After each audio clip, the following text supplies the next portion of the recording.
When you hear Steele Chambers' name, it's hard not to think of the Man of Steel. But for his parents, their core memory of their son is more like... what's the movie?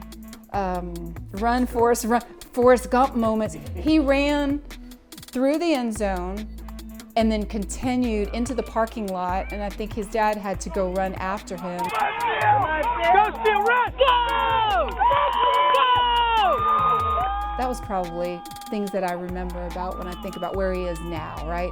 From that to today. And that was a theme for Steele all throughout Pee Wee football and at Blessed Trinity, where he won 2 state championships and never missed a game. We were at Woodward one night in a dogfight.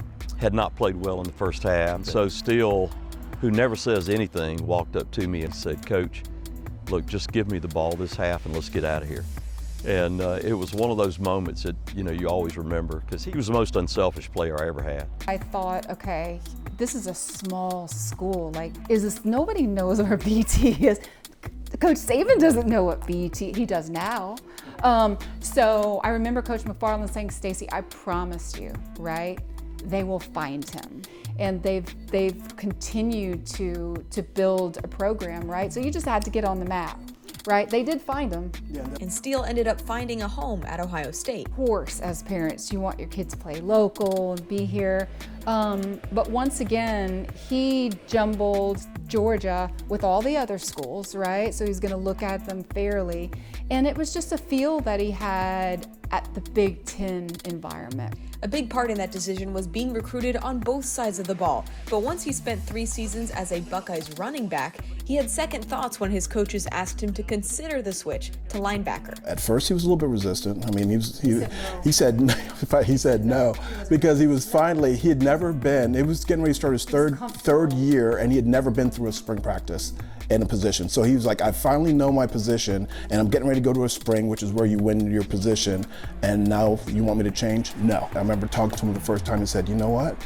When you're on defense, if you're just hustling and getting to the ball, you get your kudos, even if you make a misstep. So running, you're good." It's like, I could do with this. So I think ultimately he felt a little bit more free on that side of the ball. And everyone's always said, "Hey, that's probably your more natural position." But he has come to that on his own. Oh, Steele Chambers, untouched. And in the transfer portal era of college football, it's rare to see things work out that way. I'll be the first to say that after a couple years, I thought, you got to play still. Like, you need to get on the field. And I tried to push, "There's transfer portal. Let me tell you about it." And he's like, "Mom, I'm not entering the transfer portal. This is my home. I'm not done here yet." There came a point where Steele, I think a lot of kids in today's college football world would have been looking to leave. Steele was looking for every reason to stay. And so he had the opportunity to move to defense. What was the most remarkable thing about that is at that level, he made that move during the season, and he was on the field by the end of the season. That's impossible. After going north for college, Steele comes home now for the Peach Bowl, where he'll play against and in front of lots of familiar faces. It's pretty cool to come home and just have an opportunity to play against, a lot of people that he grew up with, get an opportunity to be, I guess, to be honest, just relevant in the area again. And the stage is absolutely massive. We know what kind of guys are at Georgia, right? Every team that we played against growing up, the best player on that team most likely ended up at Georgia. So it was.